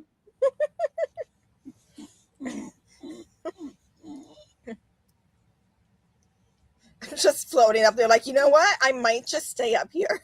Just let me float, guys. I'm gonna see if I can send this whole thing to you. Yeah, it worked. No. There you go. Here, you want? You can have That one? is what you are gonna get from now on, and we are gonna do it where unless you use another part of your dragon mark, it will last for. I am gonna roll a d20 and a d4. Okay. It represents 24 hours. Okay. And that is how long that mood is gonna last. Okay. Oh boy. Some of these are gonna be really, really fun. Did you say mood like MOOD? Oh, girl, you're gonna be like. Does anyone have calm emotions? All right, so you guys all do kind of notice though, like I got Tina fairy is fire. still floating and only going higher. I just wave. Can I start singing now? V, do you want to do your plan, or I guarantee you I can get Kina down safely? Kina from like up in the streets. I have a plan too. Whatever's easier. All we hear is little. We can't hear you very well. Probably. You are now 60 feet up in the air. Yeah, do it quickly. Do I have enough water in my water skin to like cast shape water and create like a nice field of ice underneath me? Like right beneath my feet? Ice? Yes. Like enough to support my weight. I mean, you'd be shaping it in the like with nothing supporting it. But okay. Yeah, imagine supporting sure. it. I'm holding it in midair. But yes, but you are still tangled in the web though. That's okay. So I can do up to 2 shape waters at a time. So I get one beneath me and just keep it right beneath my feet, frozen. And then I use another one and just use it to like slash through the rope, the webbing holding me up. And then when that snaps, I go onto the ice and then I just gently lower the ice to the ground. How are you gently lowering the ice to the ground? Shape water. I control the movement of it. See, the thing is I play that out perfectly fine for when you have something to support it when you're on the ground. But you are 60 feet up in the air. She'll just be free falling with a cube of ice underneath her. But no, wouldn't it be more like a water slide? Hold it in place. I'm in essence just because you can. I think you guys are really working like the limits. But there's nothing to support. Here. But isn't shape water a cantrip, so she can cast as many times as she needs? Yeah, I can just like in essence keep moving it up with me and like just keep it where I want it. Yes, but you get 6 seconds, so you can cast that cantrip once every 6 seconds. I don't think it takes 6 seconds to fall 60 feet. I may be wrong on that. That's why I cast it before I severed the cord. Well, considering terminal velocity is 32 feet per second, which is going to be based off of weight, and when we add the vectors into it, we can estimate that to fall 60 feet starting at a neutral buoyancy, it would probably take 2 to 3 seconds for her to fall the full 60 feet. That was way too much math for me.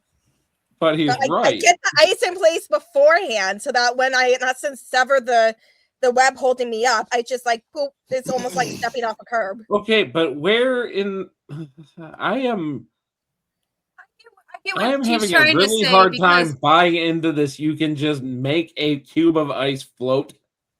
Yeah, like but it's in the middle of nothing. But it's like you only magic. have like. But magic is magic. But you only have like 6 ounces of water in your water skin, per se. Well, I was planning on doing this sooner and like basically pull the water from everyone's water skins and just like use them. Like, how far can shape water go?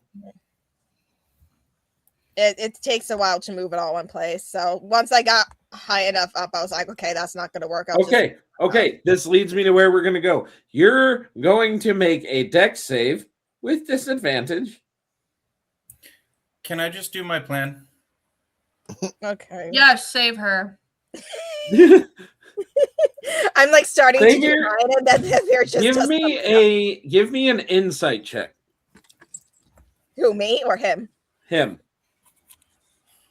I don't get super cool extra stuff with that one as a blade singer. It's only a 17. So with a 17, I will say, as you're looking up at Kina, and you're sitting here with this look of like watching her do the shape water, like form it underneath her, and you see her going to cut the one above her, and you're sitting there like having this perfect. She's not going to do that.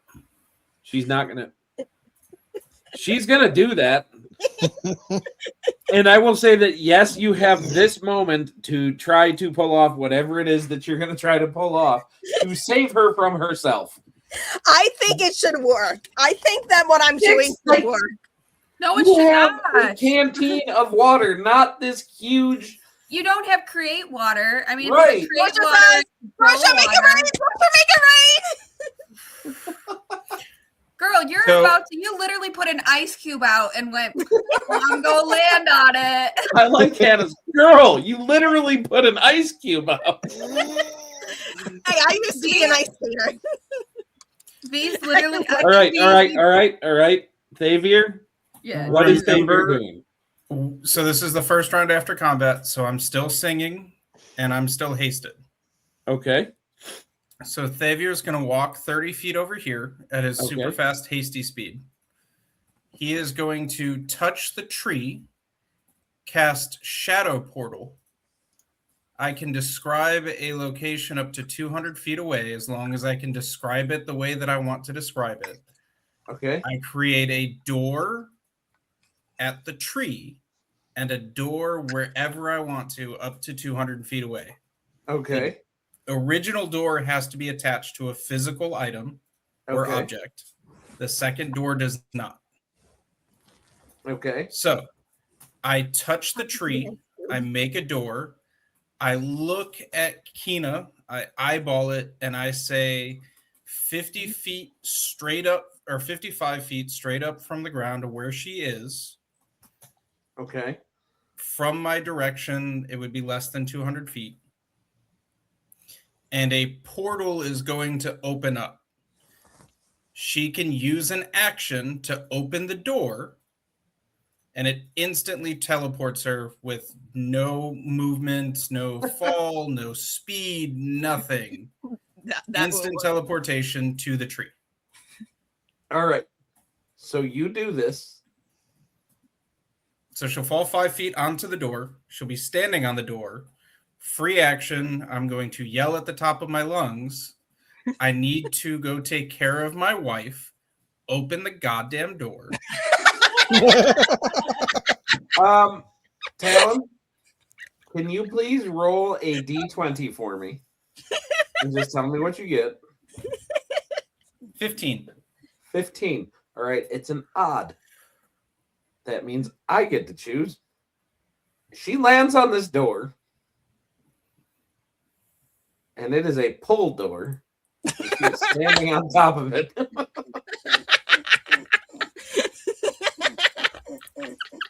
If she thought that she could shape water to stand on 60 feet in the air, she can figure this out. How long does this door last? 2 You better axe your way seconds. through, girl. If somebody doesn't clip this, I'm going to be very sad. I know, The door lasts for 1 minute. So you have 1 60 minute? Oh. seconds to figure out how to open a So- door. I So recommend jump standing. really quick. Hands on the frame. It's got a frame, right? It's a door, yeah. Okay. It would have a door frame. We believe in Okay, you. good. I just like stand on my tiptoes on the frame and just like yeet. Make a deck save.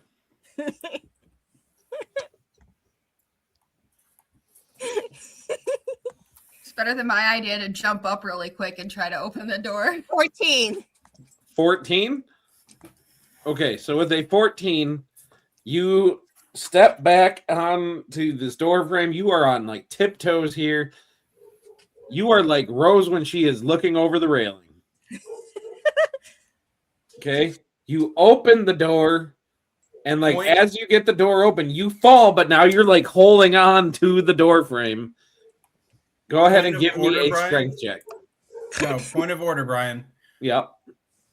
The way this is described is you take actions normally to open the door, which immediately teleports you. So the second it's unlatched, it sucks her in and she's at the base of the tree. All right, fine. So you get it open, you almost fall, you're like holding on to this frame, and then you just get sucked up into the portal, and then you just get spit out of a tree. Hold on. I want to do the strength test just to be like, okay, that was a 5. Can it be like I start to fall and then I get sucked in? Sure. Because I am hasted, I'm going to use the rest of my movement speed to go over to Sorsha. I'm going to give her a hug, seeing how angry she is. And then I'm going to choose to release my concentration on haste and blade singing and immediately collapse Okay. into Sorsha's arms. Beautiful. So, Sorsha, in the current mood you're in, how do you respond in this moment? Sorsha would sort of push him a little bit so he ends up on the ground on his back and just kind of boop his nose. You're the brains, I'm the spark, and start tickling his armpits. When I lose concentration on haste, I am legitimately lethargic and can't do anything for a full turn. I love that. Mind you, So- this is like you're in front of my feet. Like I'm literally looking down, going, "What the fuck is going on?" As she is trying to tickle her all but unconscious husband. V's just like, this must be some like newlywed stuff. Like, Married people are weird. Does V say that out loud? no, that's an inner thought. Oh, okay. Dang it, okay. I'm gonna pipe up and say, "Hey V, come here. I gotta ask you something." Just because you look really uncomfortable. V backs away. That's awesome. I just called you over here because you look really uncomfortable. As V backs away, can I hold on? I don't know specifically if there's a spell for it. So please hold. Can I thaumaturgy V's shoes with fireplay? So like her shoes will flicker and brighten and dim like Sure. all crazy colors of firelight. So you have now magically given yourself the Skechers light up shoes. That's what I was kind of picturing. Got Pretty it. much, yeah. She did that to my shoes or her shoes? V's shoes. Oh shit. Okay. So V, as you're walking, you just notice like all these like flashes of colors, like she's gonna like pick up one of her shoes and kind of look at the bottom of it, you know, like to see if there's anything on it that she like stepped on, and then she's just gonna like, you know, do that test step again and be like, and probably take like a deep breath and like exhale and just be like, all right. Cool. Yeah. I just keep walking and just act like it's not there for And then I'm going to do it again, and I'm going to do phantom tremors. So as V is walking, there's just harmless tremors around her for a minute. Dude, so you're making her like a walking rave is what you're doing. Yes. I love that. And somehow this is going to rock Thevier to sleep. Oh, the peaceful sounds of a rave. All right, so How did that ball get there, Luna? you are now there with an unconscious Thavier.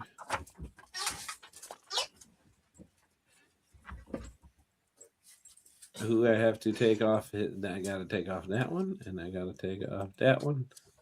And now I got to put...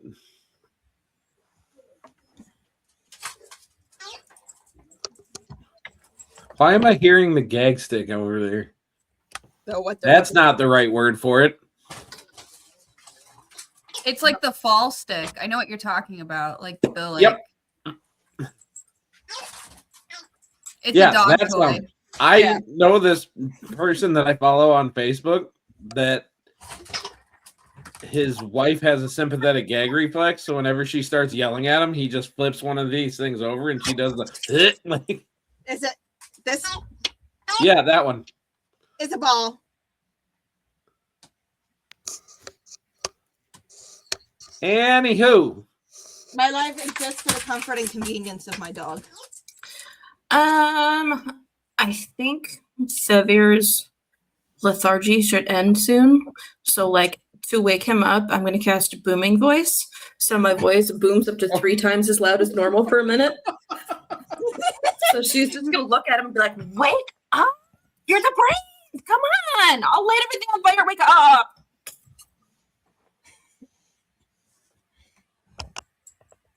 This is wonderful. I already love this table. Like, it echoed through the freaking woods. Like, in particular, Selkie, I like the third part of this current mood that you're in. The first two are great, and then that third part that's just like, yep. This is only going to lead to good things. It's going to be great. I'm assuming out of this. that Thevier is used to Sorsha's mood swings with her dragon mark. That depends, because there's only 2 spells that she has with it. So how many times do you think that she had cast Green Flame Blade or Comprehend Languages around you? I don't know. Exactly. You might not be used to the mood swings. I was going to say, based off of those 2 spells that are associated with it, I would say probably not. They're very This specific. is like the honeymoon phase ending. This where, is like, a new side of your wife that you had never met before. And besides that, even if she did cast one of those 2 spells, you'd only have a 1 in 10 chance at meeting one of these people. It's true. Well, in that case, since I am the smart one, while she's booming voicing me, I want to prestidigitation sensory effect. I want to create an inverse sound frequency that will cancel out her booming voice. This is what happens when we get a proper nerd in D&D. Right. I'll make an Arcana check if you want. I'll let it. You know what? You are the brains. I will let it ride. Please tell me it like only helps him, and then the rest of us are just hit in the face with her booming voice. All right. So as this is happening, what are V and Draz doing? What are you guys? Jason just walked away. I picked a perfect time to ask him a question. No, I'm here. I heard you. I mean, Draz is trying to dress his wounds because he got pretty banged up. Okay. And at the same time, just trying to ignore it and trying not to get drawn into the insanity. Beautiful.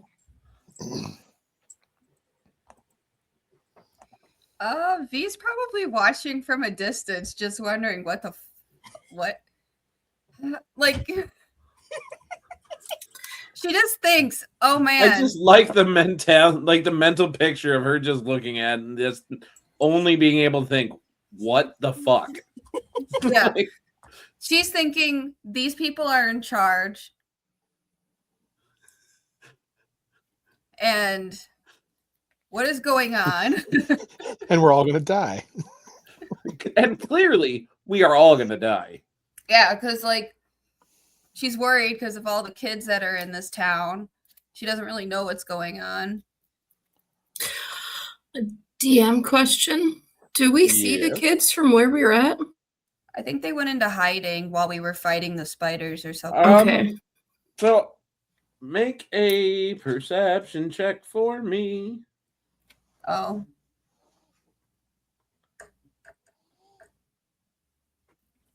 I got a natural 20. All right. So as you're looking, you do see that there are absolutely signs of like foot traffic that you can tell that a lot of people have come kind of traipsing through here towards what you notice, because it's kind of getting to be nightfall, that there is a kind of a cave opening down just past this ridge down here.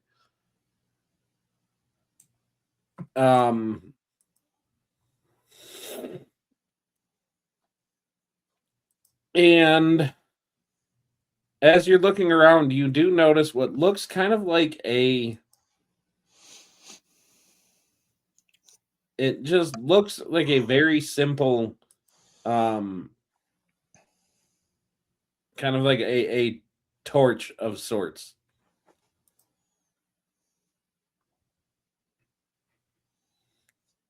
But it looks like torches you find in a dungeon. So it's got like kind of the little like iron thing at the top of it. You know what I mean?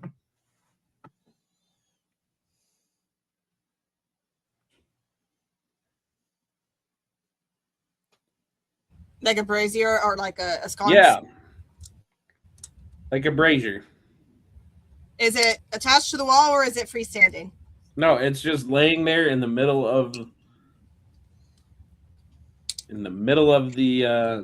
grass there. Come on, you bunch of swine. Let's go. We have to go. Let's go. And Sorcerer's just going to like leave her husband on the ground and she's just going to book it straight to inside the cave. With Malty, of course. Fuck. V's actually going to try to grab Sorsha. Like, and stop her. Because it's not a good idea to just run head first right now. Like, we don't know what we're going into. Draz is hurt. You're supposed to be in charge, lady. Exactly. I'm in charge, and my husband will be fine. He does this sometimes. He gets exhausted. He'll be fine in a few minutes, and then he'll come find me because that's what he's good at. He always finds me. Yeah. No. I understand that, but like, we're going into a place we don't know where we're going, and where's your sense of adventure? Oh, no. It's there. Maybe it's safe in there. That's what the fire's for. No. Sorcerer's just gonna like lift her hands up and like her fingertips sort of flame a little bit. I'm fire. Fire's good. Fire's safe. Let's go.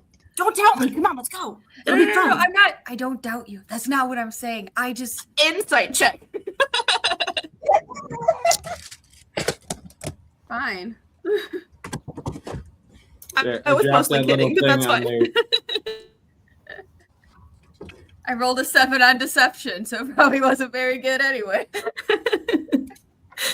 Okay, hold on. Xavier, are you up and moving, or how long does your nap last? And that was a 26 on insight because I have proficiency with that shit.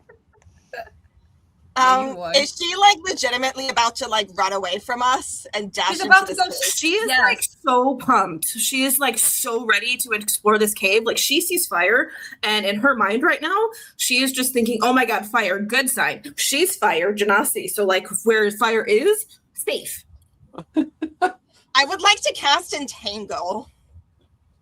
Oh shit!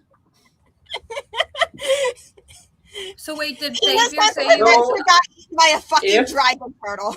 I will say that because this is awfully close to PvP, I will leave it to Selkie's call if she is okay with it. I will absolutely roll for it, and I will just let the dice decide because this Beautiful. is all new, and I'm excited, and I'm a little bit unhinged right now. So let's just let the dice decide.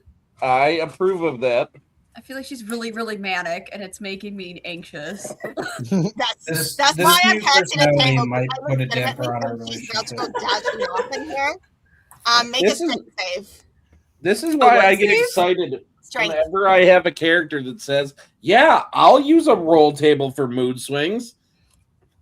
Okay. I rolled a 19 plus 0. Fuck. Okay, you are not restrained, but you do have reduced speed.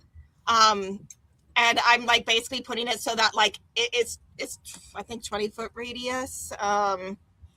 See, 20-foot square starting at a point within range. So I'm gonna do it as like a diamond, where it's like basically the longest section of it is what she has to go through to get towards this cave. So she's just gonna cast Speak with Animals super fast, and she's gonna scream out to Jeffrey to come out of the bag and distract Kina. As she Jeffrey's keeps still walking playing towards the dead. cave. Jeffrey's still playing dead. For me, you don't know. And I'm just Draz, tackle her. I will try and grapple her.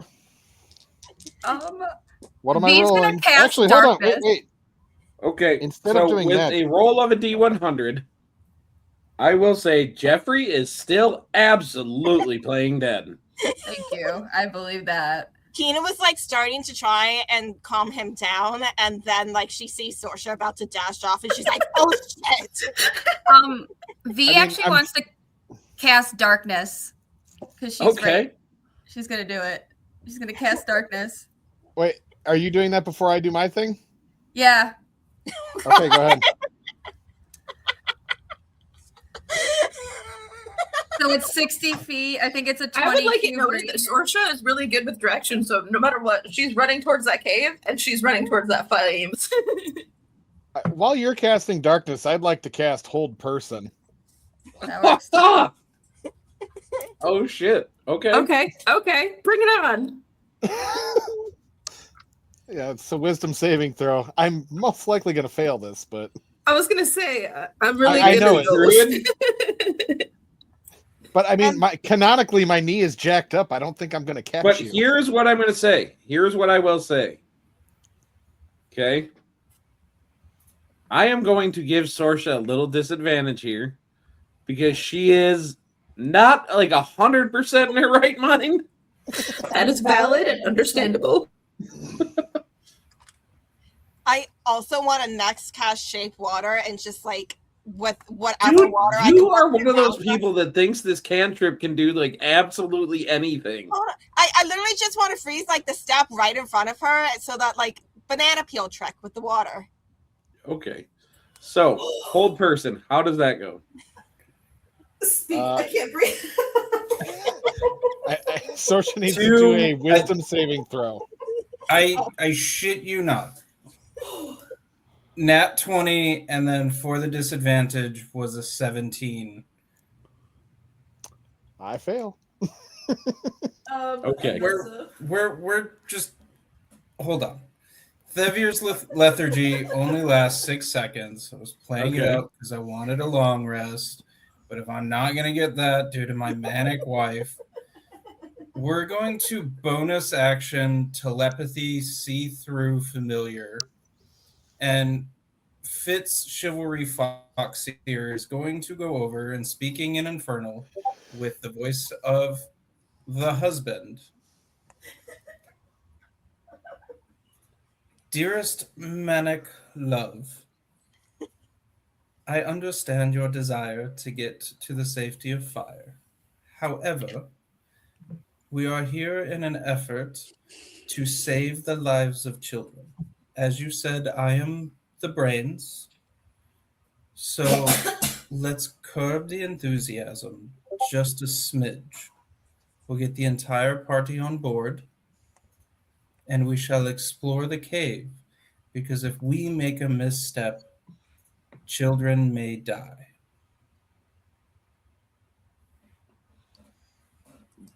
Sorsha, I'm going to give you make a wisdom saving throw.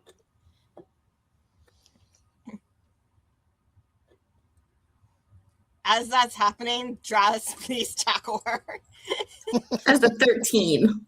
He can't. His 13? knees all effed up. He can just eat himself. So with a 13, I will say in this borderline manic state, No.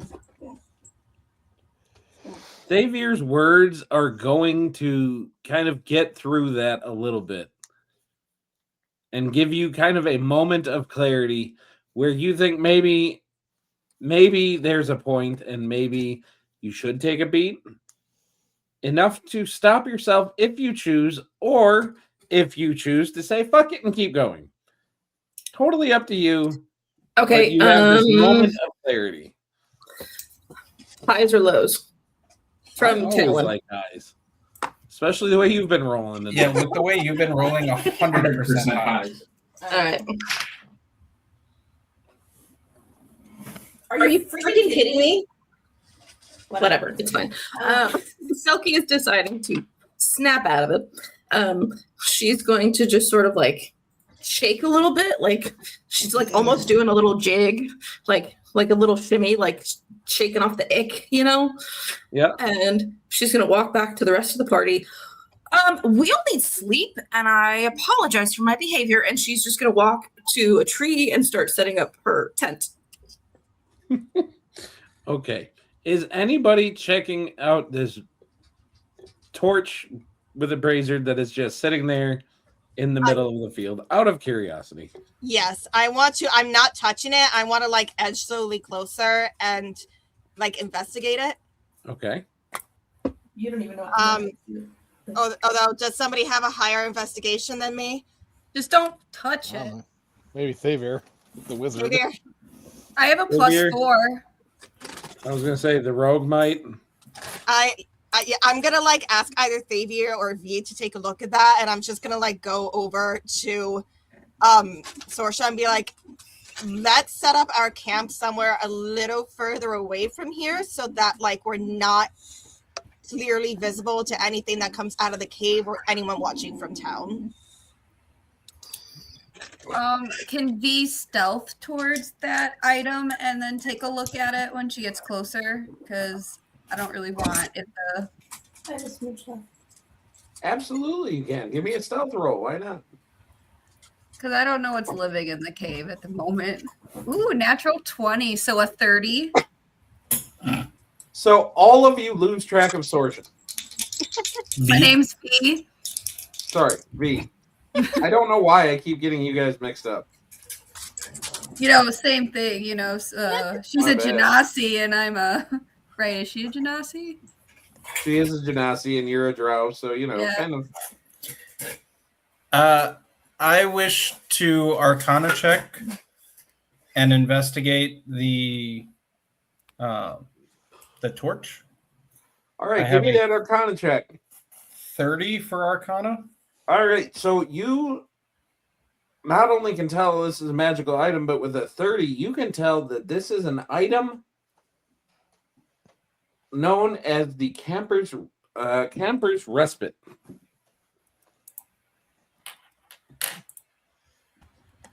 You keep us out, guys! So you can, if you can find that, you can take it if you want. And I will say that I do flavor it because I feel it incumbent upon me because Danielle was wonderful enough to let me play with the rules a little bit on what it is. It is basically an item that you can treat as a Harry Potter tent. Dope. I will take the Camper's Respite. I will add Okay. that to my inventory. Thank you very much.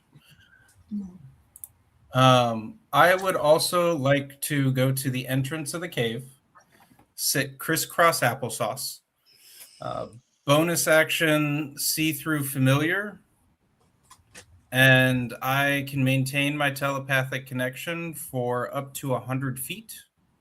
My familiar can see in the dark, and I want him to stealth and walk 100 feet into the cave to get the lay of the land. Okay, now I gotta change shit up a little bit. And at the point where his familiar cannot go any further, like if at that point we still need to see stuff, Kina is going to wild shape into like a teeny tiny spider or ant or something, and she's gonna go further. And Sorsha, still feeling kind of funky, is going to telekinetically shove Devere. I think we need to sleep. All right. Sleep is on the menu. Most of you are going to see black right now, so don't be meta when you are seeing on the thing. If you guys are watching, I now dropped you on the map, so you can use your familiar to move. Now, this is a hard drop right here. I will say, if you take him here, he does recognize this as a steep drop. Okay. 20 feet, 40 feet, if you can give me visibility. Oh,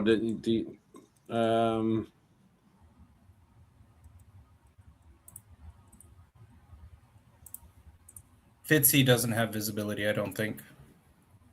Yeah, but you do, and you're seeing through your familiar, so I'll just give him what you got right now. There you go.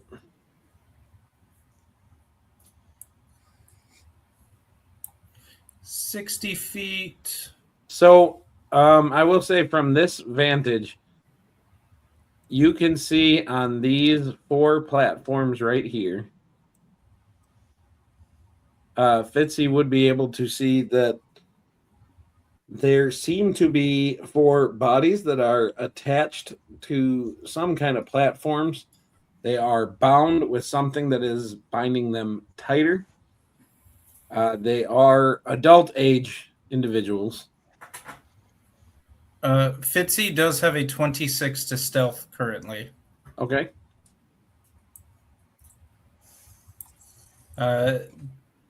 Are the adult-aged things alive? So he's going to jump down there. Is this a walking path down? The kind of hard edge on the map is still a steep drop. So from here, it is another 30 feet down, and I would say you're getting close to you losing your familiar if he can be 100 feet away.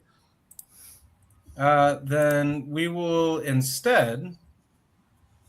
But you do notice along these stairs, all these little things right here, they are slow burning candles. At the point where you're kind of like, shit, I'm about to lose him, and you pull him back, I'm gonna I'm gonna wild shape into I would strongly advise, if you're thinking about taking a rest, not doing that. I still have 20 feet.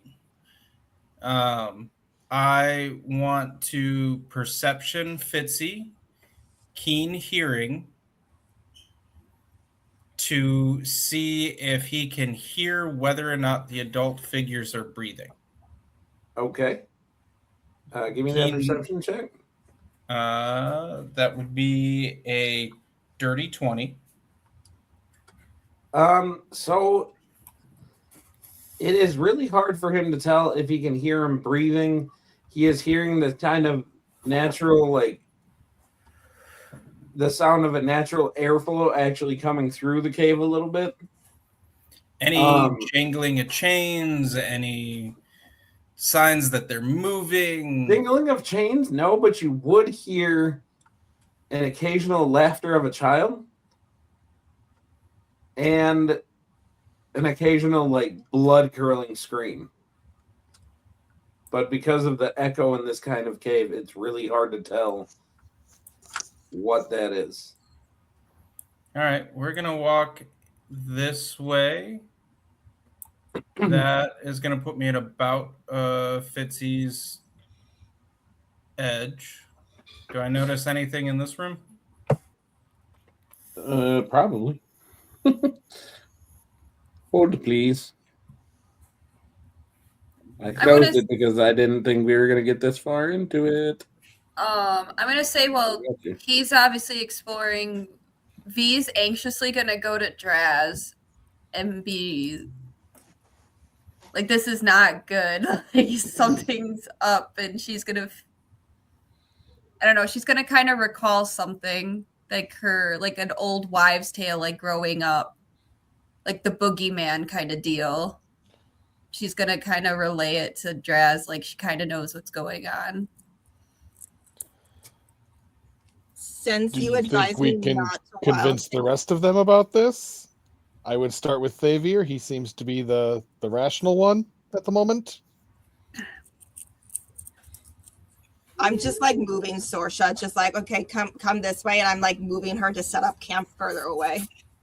All right. So what you are going to notice in here? I think he's under a trance right now. If he's looking through the invisible thing. Yes. What you are going to notice in this room is that there are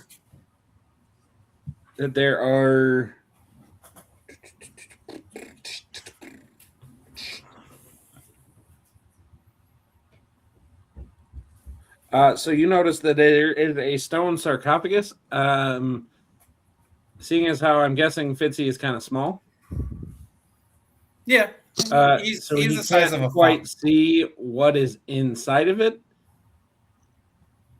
without kind of looking into it. But then you do notice that he very quickly goes away. Oh, poor Fitzy. Goes away as in like he runs out of the room, or like the connection is lost? Like, I would say, Xavier, as you kind of come back to your senses, you would be versed in magic enough to know that something messed with the magic, that something interfered.